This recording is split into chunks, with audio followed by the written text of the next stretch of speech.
I am delighted to be with you. And someday I want to be with you all in Karachi. The closest I've been is to Doha, which is not far from you, not that far, but that's the closest I've been to Pakistan. So I hope to join you at some point in the foreseeable future. So Yes. let Just me one do more thing. this. I'm sorry to cut you in, but we have around 130 participants right now, and they're all from different parts of the world. So we have 130. participants from Bangkok, from Europe, from America, from Super. Australia. So yeah, And South Asia mostly. and South Asia, yes. Excellent. Well, good evening, good afternoon, good morning, depending on where you are in the world. It's almost the middle of the day for me here in Chicago.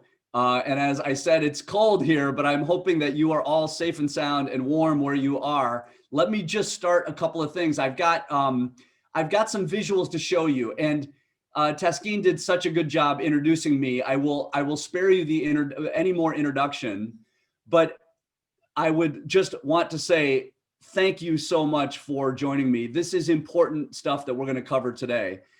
I wear a bunch of hats. So I'm a serial entrepreneur. I've started several businesses and sold a couple of businesses. As Taskeen says, I run the Kellogg Sales Institute. I'm also a professor at Kellogg, and I spend time in venture capital. So my job in venture capital is to help our companies grow. So all of that stuff has in common that I spend a lot of time helping people become powerful entrepreneurial salespeople. And that has a specific meaning that we will talk about as we go. So when your group came and reached out to my team here at Kellogg, one of the ways I viewed this opportunity to work with all of you is to help you begin this important journey. And of course, you are already on this journey, but to push you and nudge you in the right direction to becoming what we call a powerful entrepreneurial salesperson. And we'll talk a little bit about what that means. And so what I'd like to do, and I failed to pull up the chat. Let me pull up the chat. I'm going to monitor the chat as well. And I would love it if we've got over 100 people, which I'm delighted about. I would love it if you would either take yourself off of mute and join the conversation, or I'm going to keep I'll keep my right eye on chat and make sure that I'm not missing, or if I miss anything, please let me know that I've missed a question, because I would love to have this be an interactive session. I have a lot to share with you, but what I always am careful to say to my MBA students is, it doesn't matter what I think. It only matters what you think and what you do as a consequence of workshops like this. And so I would love to hear what you think, both in chat and hear your voices as well. And I'll pause for questions. What I'd like to do is three things. I'd like to spend just a few minutes talking about the mindset that we as great entrepreneurs, and I loved the introduction today from your kind sir who introduced me, and Taskeen as well, that anyone can be an entrepreneur. A parent, a person that hasn't gone to university, anyone can be an entrepreneur. We share that mindset.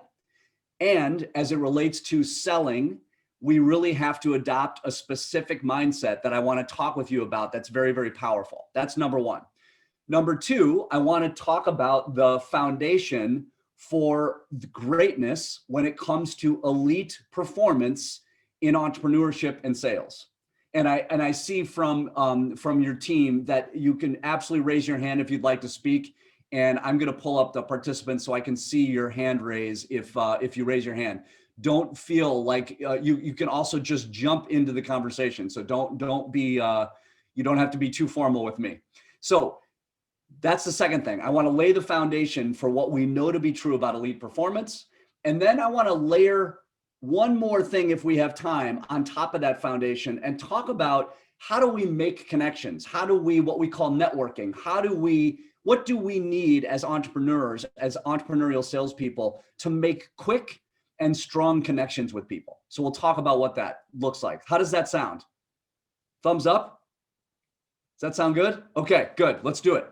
So my first question for you, and I would love to have you type this into the chat. I'm going to show you a word and I'll say it out loud. And I'd like to know what the first word that jumps in your mind, the first word that occurs to you when you see this word. Are you ready? Here we go. What's the first word that comes into your mind when you see the word salesperson? Con man, Farhan. Con man, marketing, direct sales, savvy. Okay, Dr. Ahmed, excellent. Marketing, convincing. Oh, they're going fast and furious. Business person, sales, convincing, pleasant, street smart, confident, articulate, persuasive. I love We it. we Making also money. have talkative person, businessman, convincing, communication, cashier, Love it. I love it. This e-trader, is great. confident, Okay, humility, wonderful. consistent, persuasion, honest, genius, focus, empathy, I love smarty it. person, talkative one. Yeah. Talkative one. I love that. Okay, so now quickly do another one for me. One more word. Here we go. What about this one? Entrepreneur. What words do you associate? So risk taker, good, Farhan. Creative, money maker, risk taker, innovation, genius, control, innovative. I love it. Innovator, leader. Wow, they're coming fast and furious. Bold, organized, out of the box, creative, passionate. Great. Okay. So what I love about this exercise, you all, and thank you, you all are great for participating with me. What I love about this exercise is, um, I think the first one, Farhan, I think it was from you, and good for you. Someone said con man is the first word that was associated with this one, salesperson, right? Con man. And I will say, many of you had a lot of positive things to say about salesperson. What's interesting about this little exercise is it indicates the mindset by which we come to sales. Because if we think, as we approach people, if we think that we're manipulating them, or we're trying to get them to buy something they shouldn't buy, or conning them, or anything like that, we can shy away from sales. What we believe sales is at the Kellogg Sales Institute, you all, we believe the definition of sales is helping people make progress in their lives. Helping people make progress in their lives. And if you view that, one of the things that often starts to come to the fore is your mindset is one where you're genuinely trying to help. And what we know from research is you tend to be more magnetic when you do that. And that word, I use that word a lot with elite salespeople and elite entrepreneurs. They're magnetic. People want to be around them. They want to buy their products. They want to try out their solutions, even as they're trying to reach product market fit. And what's interesting about this quick exercise is many times the words associated with sales are, how do I say this? They're very sort of specific, versus the words around entrepreneur are very lofty, passionate, innovative. And I think you've got the right words. The thing that I want you to consider during this little workshop that we're doing together is salespeople tend to be doers. They are not afraid. They interact with people no matter what. They make a lot of calls. They do a lot of outreach. They talk to a lot of people. They're very persistent. And you're right, they're very convincing. They're also very smart. And then entrepreneurs have this passion, this drive, this innovation, this ability to take risks, to be creative. And my suggestion, you all, is you need to have both of these in the same brain. You need to be both of these things. You need to be very persistent and convincing, and you have to have a high amount of drive, but you also have to be passionate, creative. And so it's why I start with this mindset. Now, the next thing we have to talk about is, and we talked about this notion of selling is helping people make progress in their lives. So this is our definition. And by the way, I'm going to share these slides with you, so you don't need to write any of this stuff down. I'm going to share these slides with you, if that's okay, with Taskeen and your group. Happy to do that, so you don't have to write any of this stuff down.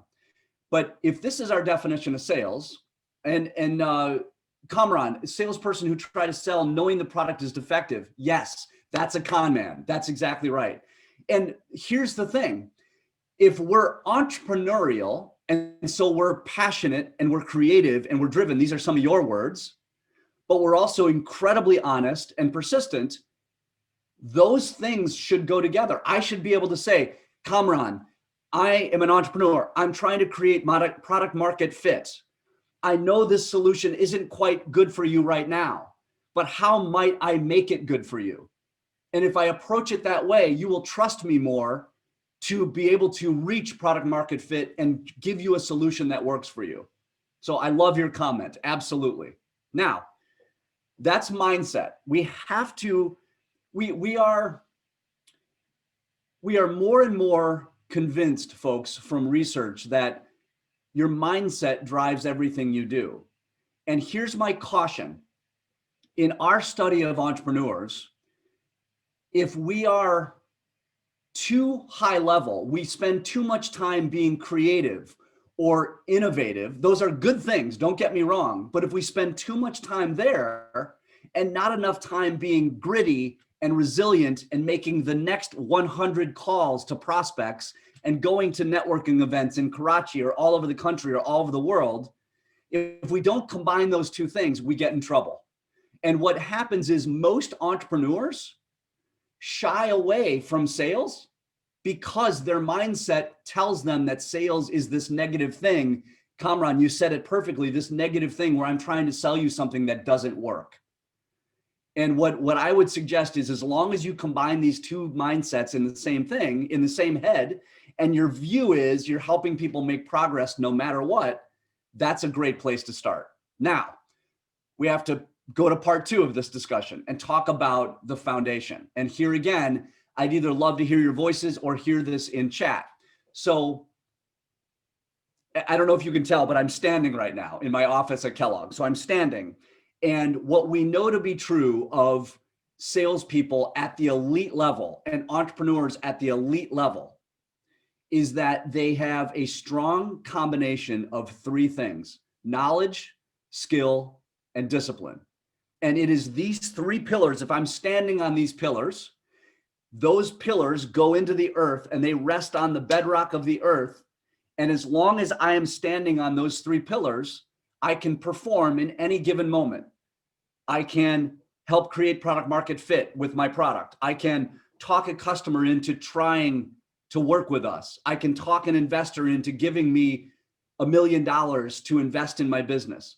But as long as those pillars are of equal heights, knowledge, skill, and discipline, those have to be of equal height. Because here's the problem, folks. What we know about entrepreneurs is that, and this is going to sound crazy to you, what we know about entrepreneurs is they have too much knowledge when it comes to their product. Let me just pause there. That may strike you as very odd coming from a professor. What I always say to entrepreneurs is you have too much knowledge. And it doesn't mean get dumber. None of us would be here today if it meant that, right? What I mean is skill and discipline have to be of equal height as knowledge. And now that has a specific meaning. So Haider, you said, how do you distinguish between skill and knowledge? Let's talk about this. So knowledge is what you know. It's frameworks, it's concepts, it's content, it's the knowledge of your solution. If I asked you about IBA Karachi, your business school, you could tell me all about the business school. That's knowledge that you have. If I asked you about the country of Pakistan, you could tell me all about Pakistan. That's knowledge that you have.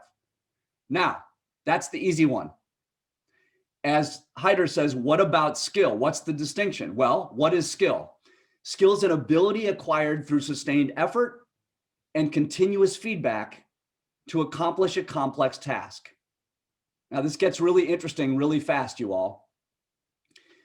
If this complex task has to do with ideas, we call the skills cognitive skills, cognition. If it has to do with things, we call them technical skills.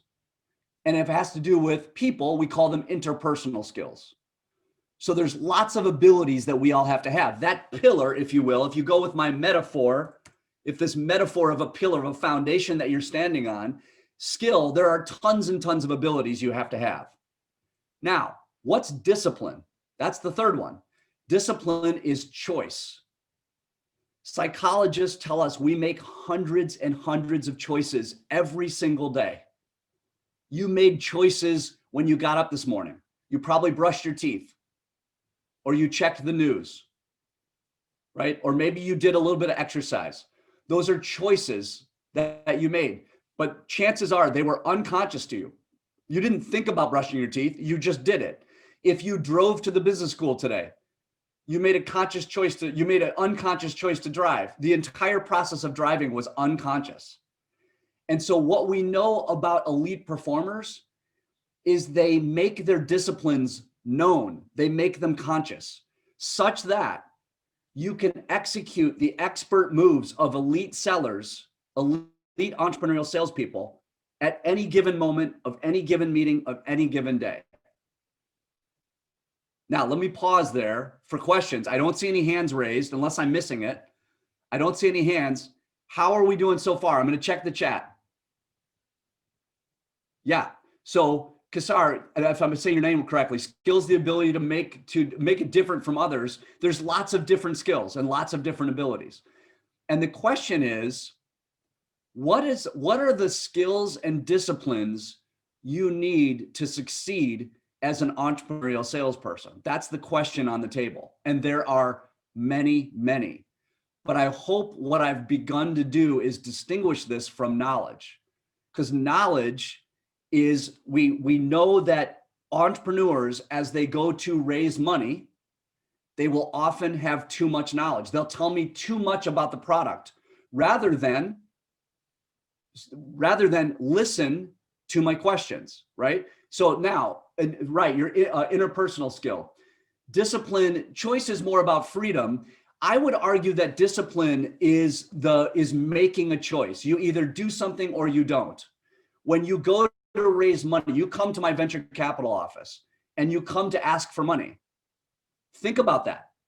You have 20 minutes. What are you going to do? Are you going to tell me all about yourself and your business? Maybe. Are you going to tell me a little bit about yourself and a little bit about your business and then ask me questions? I don't know. What are you going to do? What we know now is we know the expert moves of entrepreneurial salespeople are those that actually say less about what they do, ask better questions, and listen. Now, here's a question for you all that you can answer in the chat. What's listening? If you have three choices, you've got knowledge, skill, and discipline. What's listening? What do you think that is? Which one is that? Skill? Good. A lot of you are saying skill. So hearing and understanding. Yes. Mohammed, skill. Umber, skill. Somebody said discipline. So Motion says discipline. Oh, interesting. Rimshot says, if I'm saying that name correctly, says skill and discipline. I agree. Listening is skill and discipline. This is how interesting this gets. So think about listening. If I said to you, or if you said, Craig, you need to be a better listener, how do I do that? How do I become a better listener? Well, I have to break this thing called listening apart into its component parts in order to get better at it. Just like an elite athlete, before an elite athlete goes onto the cricket field, he or she has broken down the knowledge of the game and has separated the knowledge of cricket from the skill of cricket, from the discipline of cricket, right? And they know all those things, and then they can put them back together in these expert moves. And so listening, the discipline of listening is doing this, right? Just shut my mouth. That's not a skill. It just takes discipline to shut my mouth and listen to you and say, Taskeen, let me hear what you're saying and just shut my mouth. That's discipline. The skill of listening is asking really, really good questions. And so I can tell you, as now I'm wearing my venture capital hat, you all, as a venture capital person, when somebody comes to my office raising money, we judge them on lots of things, including their knowledge, but we also judge them on what kinds of questions they ask and whether they're asking the right questions and whether they're listening for how we might work together as a firm. They're listening to us, not just pouring knowledge over us.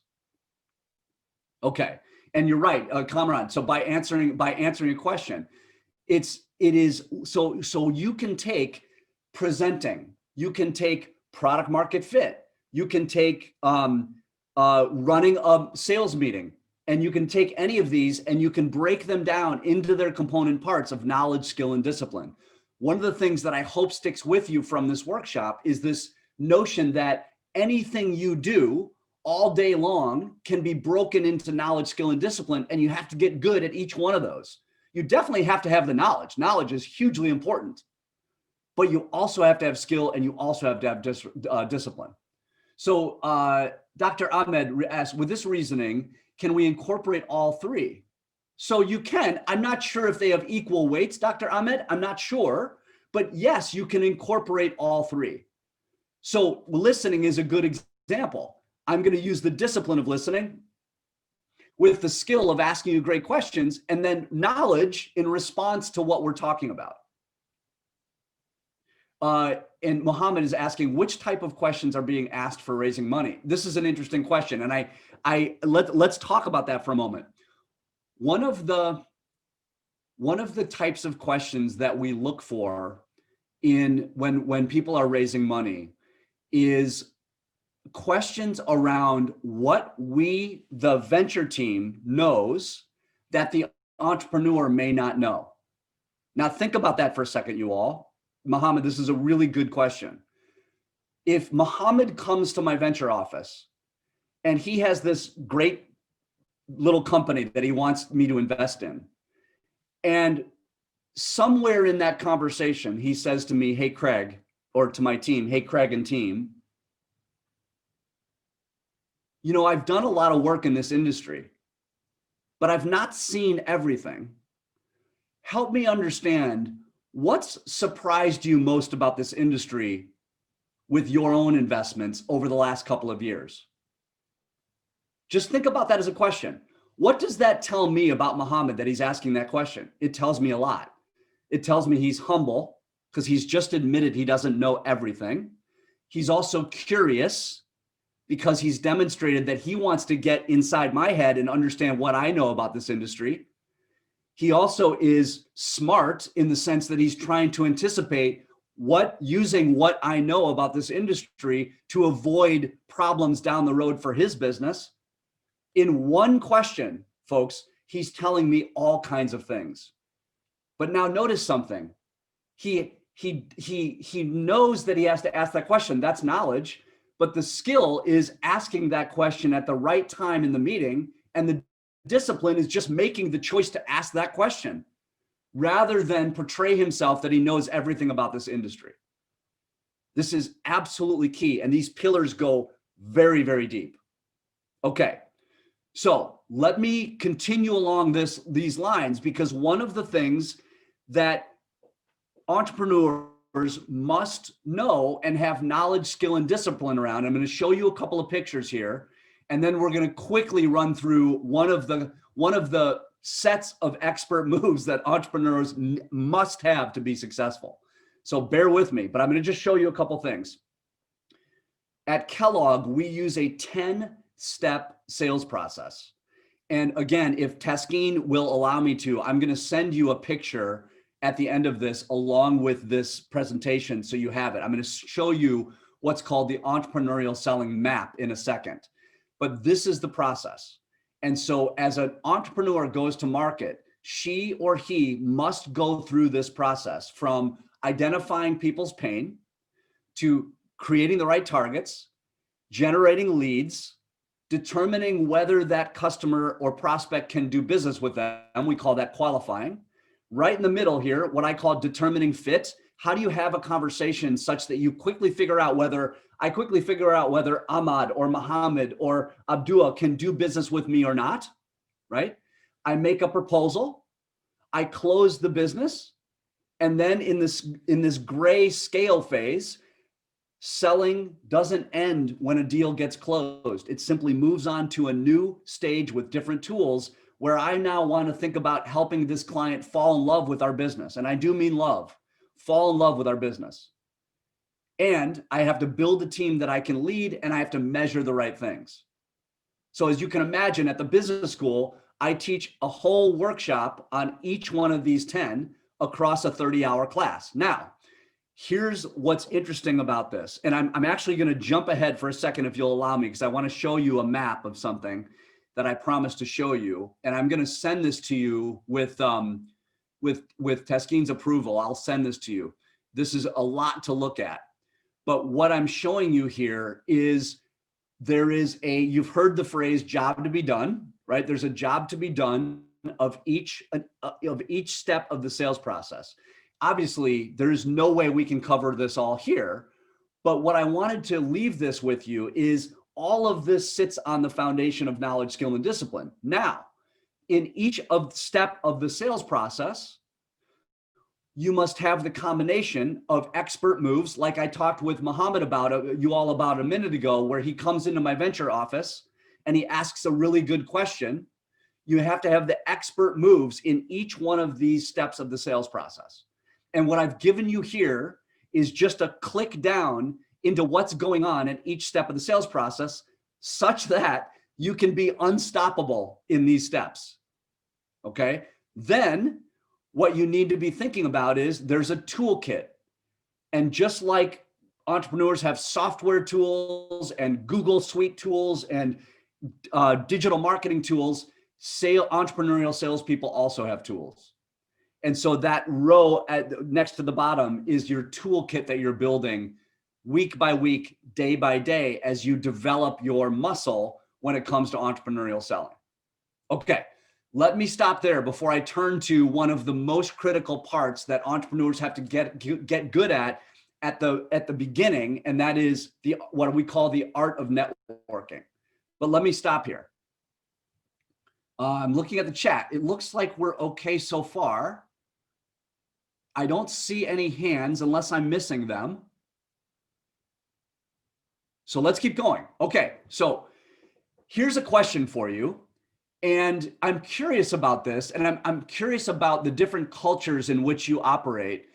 How many situations are you in a week or a month? And I realize it's a little different today because of the COVID crisis that we're all facing worldwide, but you're still meeting people, even though you're meeting people like this, perhaps on Zoom or on WebEx. But how many situations are you in a week or a month where you're actually networking with people? Once a day, Dr. Ahmed? Once a day? Good. That's good. Anybody else? I see Abdullah. I see your hand up. You've got the floor. Jump in. Take yourself off of mute and ask a question. So every day, daily.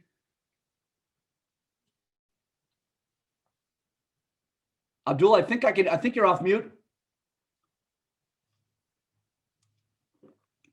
No, it's not working. Yeah. Just a second. I'll let them do that. Just a second. No worries. Yeah. But it looks like from the chat, a lot. So twice a day, 3 times a day in a week. 20 to 25 per week. Yeah. So this is Sir, a lot of people. Yeah, go ahead, Ibrahim. Sir, I have met a lot of people. I think 100 people. So a lot. Yeah, I mean, so great. So the reason I asked this question is, you are doing a lot of this now, where you're meeting people on Zoom, presumably, and I hope out in the world where you're meeting people. And the question is, in what situations do you find yourself selling? And this is a little word cloud I did where, some people are dating, some people are consulting, some people are interviewing for jobs, some people are just out in the social world, some people are networking for business, and obviously selling themselves and selling their businesses out in the world. So then the question becomes, and yeah, Hyder, again, all situations you're actually meeting people, even if you're trying to maintain social distance via Zoom or some other product, you're still in this situation. And I'm looking at your chat every single day, many times a day, where you introduce yourself to people. Now, this gets a little bit tougher. And now we're going to introduce skill and discipline into the equation. And this is going to sound crazy, but stay with me. What's the most common question you get asked in your life? The most common question you get asked in your life. How are you? So Farhad, exactly. How are you? And Farhad's got the second most common, and a bunch of you do. So how are you is the most common question you can ask in your life, followed by the second most common question you get asked in your life is, Arsalan, what do you do? Here's the question for you, my friends. Do you have a great answer to both of those questions? Here's what we know from research. You can drive the conversation about your entrepreneurial business if you are equipped with the right answers to those questions. Great answers, right? And I'm going to go fast through this because we don't have much time left, and I want to show you a bunch of things. And again, I'm going to send you another tool to go in your toolkit. But the question is, most people, when they're asked, how are you?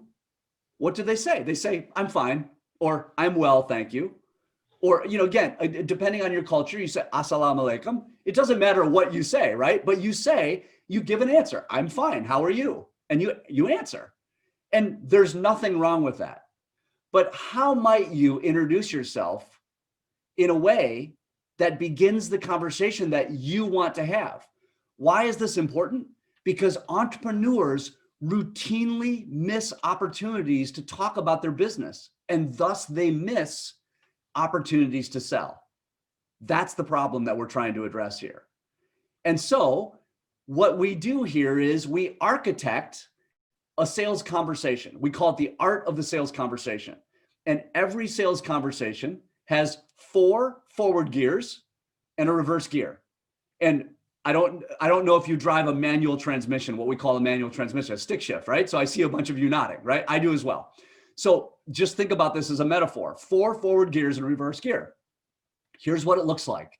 And again, I'm going to send you a tool with Taskeen's approval. I'm going to send you a tool in addition to my slides and in addition to that map, so you can work on this for you and your business. Every single person that's involved in your business, folks, every single person should be able to design the conversation they want to have when they meet new people, either in the physical world, in your library, at the beautiful business school, on Zoom, on the phone, makes no difference. So the first question is, how are you? And here's my current answer to the question, how are you? Now just listen to my answer. Instead of saying, I'm fine, how are you? So Samina says, oh, Samina, you drive it automatic. That's okay, but you know the metaphor. So Samina says, Craig, how are you? And I say, Samina, I'm fine. Thank you for asking. I'm actually working on 3 or 4 of the most interesting projects I've ever worked on in my career. So I'm a little tired, but I'm having fun. How are you? Now, just stop. Notice what happened, you all. What do you learn about me in that one little answer to the most common question I get asked in my life, which is, how are you? And the answer is, you learn a lot about me. I'm busy.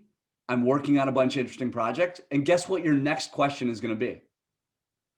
What are those projects? And guess what I've done? I've drawn you into a conversation I want to have. Now, let me be really clear with all of you. And thank you, Sadaf, you're curious to learn more. I designed that into my answer. I designed that. Now, if Sadaf doesn't want to talk to me about what I do, that's okay. But chances are about 99% that by answering the most common question that I'm going to get asked in my entire life with some positive energy and a little bit of design is going to lead Sadaf and I, or Samina and I, into exactly the conversation I want to have. Folks, this is an expert move, what we call an expert move of entrepreneurial selling. Okay. So as Taskeen so kindly introduced me, I wear lots of different hats. Here's the one I just said in the orange, but I also am in venture capital in the red. So if I'm at a venture capital conference, that's how I'm going to answer the question, how are you? If I'm at Kellogg Business School in the blue, that's how I'm going to answer. I have all of these memorized. Why? Because they're that important. And Hyder, good call in the chat. Hyder suggesting, this could be tricky or a little bit pushy. It could. It absolutely could. And I want to acknowledge that because it's the way you say it that counts. If I said, well, Hyder, I'm working on these interesting projects and I'm going to tell you all about them, no one would want to talk to me. But if I say, hey, I'm a little tired, but I'm having fun and I'm positive about it, you're going to ask me about the projects and I'm going to have the conversation that I want to have. Okay, I'm going quickly here, folks, and I'm going to leave you a worksheet to work on this. The second tough question, let's see, was it Dr. Ahmed or who was it? Farhan nailed it. What do you do? So then the next question is, Samina, what do you do? Dr. Ahmed, what do you do? Haider, what do you do? And the question is, do you have an answer that is designed? Most people don't. Most people don't. Even though they're interesting entrepreneurs in Pakistan, they're doing interesting stuff. They know a lot of cool stuff and they just say, I'm an entrepreneur, or I'm in software, or I'm a business school student.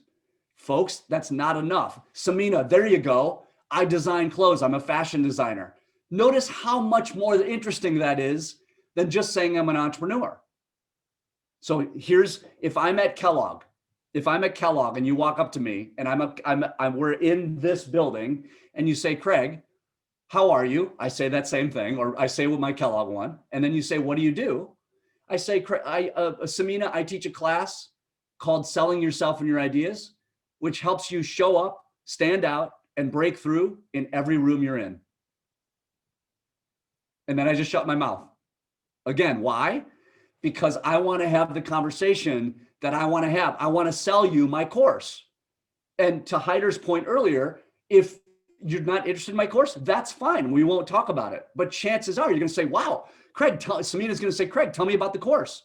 And now I'm that much farther along to selling her successfully, to having her join my entrepreneurial business, whether it's a Kellogg course, whether it's my consulting firm, whether it's my venture capital firm, whether it's Samina's fashion design.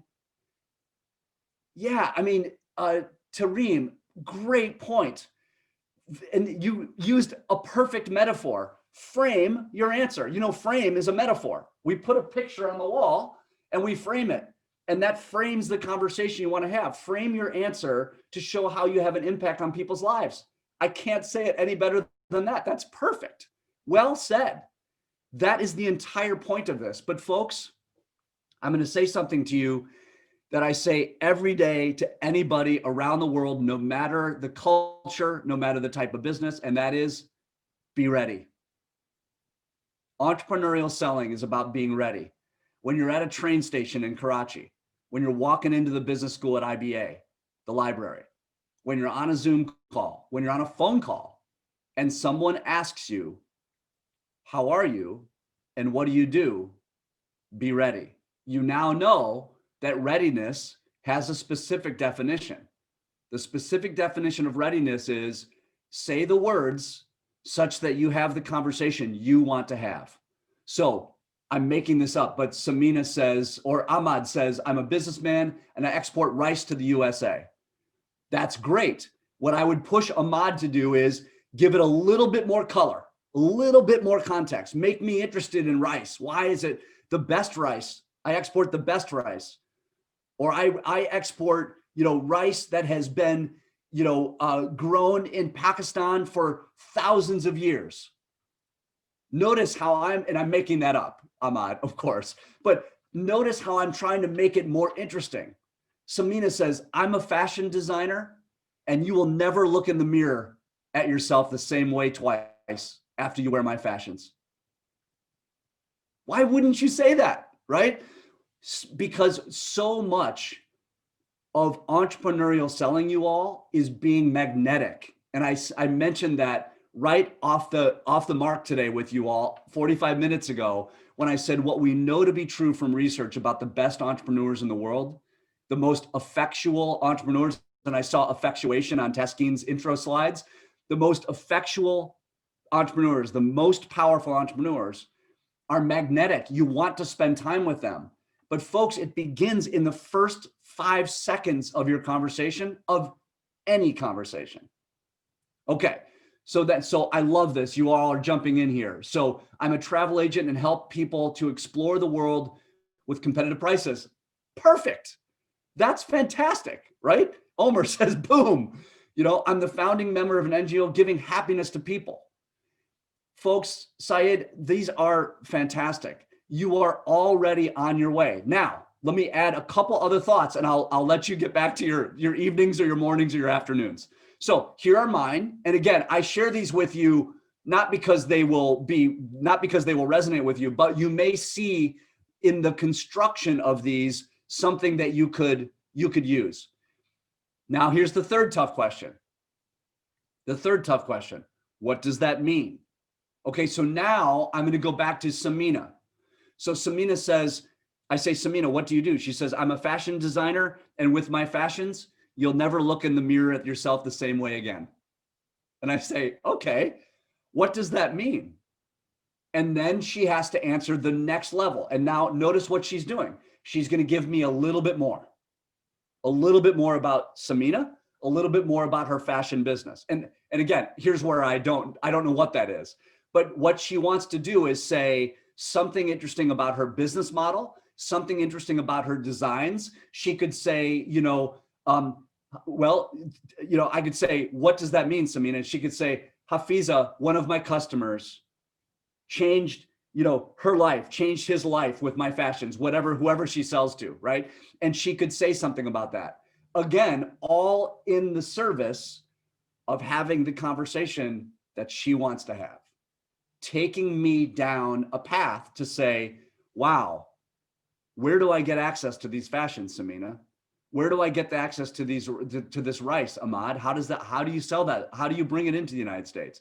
And now he's having the conversation about his business. I import kids crafts and different stuff from China.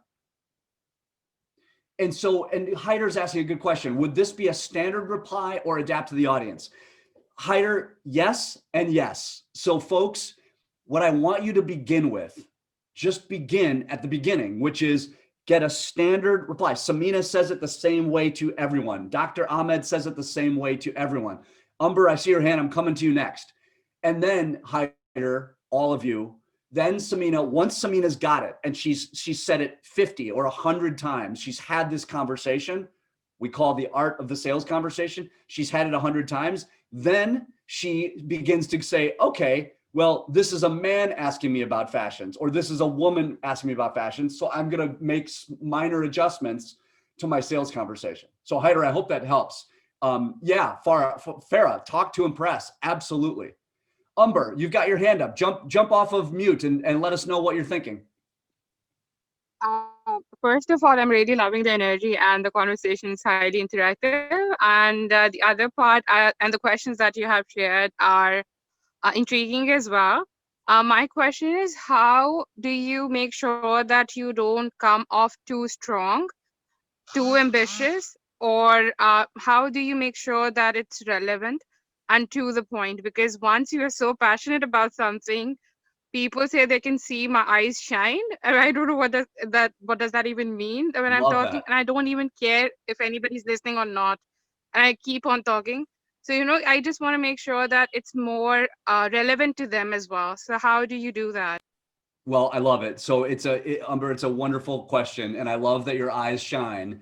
If your eyes are shining, it makes you magnetic, and you can tell that's one of my favorite words. And let me just mention something to you, and then I'll attempt to answer your question. The research you all suggests that your body speaks 10 times louder than your words.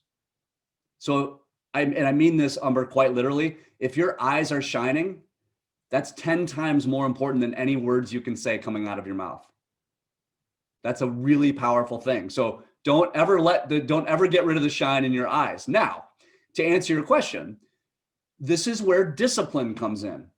We as entrepreneurs, we get so passionate. This was one of your words. We get so passionate about our businesses that I'm so passionate about what I'm doing, I might overwhelm you. Well, this is where I have to be disciplined.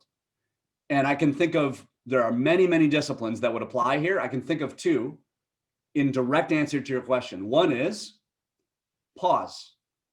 So I'm Samina, and I'm telling you all about my fashion business. But as soon as I get to this one and you say, well, Samina, what does that mean? And I'm Samina and I answer the question, then I'm Samina with discipline. And I say, now, Umber, is this making sense to you? And I pause, listening, discipline. I close my mouth so you can respond. That's a discipline. Another discipline is just being self-aware. It is what we always say, go to the ceiling, look down on yourself. Are you dominating the conversation? That's another discipline. Another discipline is managing your energy level. So now let me, Umber, say one more thing and I'll take another question from Fahad. So if you were a Kellogg student and you walked up to me in the hall and you said, hey, professor, what do you teach or what do you do? Now notice how I say the same thing to you, but I say it differently because I don't want to overwhelm you. And I say, Umber, thanks so much for asking. I absolutely love the course that I teach. It's called Selling Yourself and Your Ideas.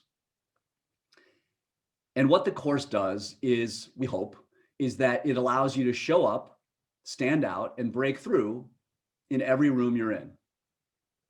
What questions do you have about that?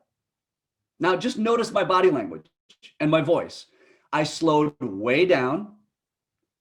I was very methodical about how I did that. And I hope relatively humble by saying, we hope that it does this, rather than saying, oh, it's the best course ever and you're going to love it and here's what it's all about. So notice that I'm calibrating my response. So Umber, that's my final thought for you is just be self-aware about how you're calibrating your responses and your language, and most importantly, 10 times more importantly, your body language as you do this. Hope that helps. Fahad, let's take another question. What's your question? Jump off of mute and let me know. Yeah, sure. Thank you so much, Craig, for an amazing session. So my question to you is, while networking is obviously very crucial when you're an entrepreneur or you're basically studying it, but my question is, how do you make sure that your networking is relevant to your goals? Like, you would want to have a large network, but yep. I think the very crucial part is that you have a network of people who help you achieve the goal that you're trying to do in the end, right? So how can you, what are the points that you can keep in your mind and how can you do that? This is a wonderful question, and you can't know how wonderful it is because it leads us right to the conclusion where I was heading. So you've read my mind. Here's the thing. And folks, this is going to be a tough answer because the truth of the matter is the way you build a network, and folks, we know this from science. This is research. There's a research foundation here. The way you build a network, the best way is to have hundreds of these types of conversations every month. And here's what I mean by that. So Fahad, you asked the right question. What I mean by that is, let's again, just take one example. If Samina says, hey, Craig, and I say, Samina, what do you do? And she says, I'm a fashion designer and I do that, right? And she gets me interested. The quicker she gets me interested, and then she asks a question. So Craig, are you interested in this business? How might you join our network to help us? The faster she does, Fahad, this progression that we're talking about in this workshop, this is why I chose this for you. The faster she is and the better she is and the more efficient she is at that, the more people she's going to put in her network. Now, what does that look like? She gets 3 to 5 minutes. That's all it takes into a conversation with Craig. And it turns out I'm not interested about fashion at all. I don't care about fashion for whatever reason. Okay. I'm making this up. And she realizes in 3 minutes or 5 minutes that I'm not going to be part of her network. I'm not going to help her at all. That's okay. Why? Because she moves on to the next person. And if you're literally in a room with people, this is what you do. You graciously and humbly get, Samina says, Craig, thanks so much for the conversation. I'm going to run and talk to some other folks. I'm sure you are too. Have a great day. And she moves away and she starts all over again. And Fahad and all of you, if you do that 100 times a month, you will end the quarter and end the year with a powerful network of people who will opt in. Because then it's Samina gets me in a conversation and say, oh my God, Samina, we've invested in fashion businesses. Let me introduce you to some people in New York who I think could really, it doesn't matter that you're in Pakistan, they could really help you. And now she says, great, it took me 3 minutes and now I've got a guy who will introduce me to so-and-so. Craig now belongs in Fahad belongs in my network. That's as simple as that is how it works. Here's the problem though. And the reason I said this is a tough answer, most entrepreneurs don't do that. They don't. because A, they're not ready with the conversation. They don't have this conversation well structured. They just say, I'm an entrepreneur. That tells me nothing. I can't help you. I've met hundreds of entrepreneurs. That doesn't tell me anything. Tell me something interesting.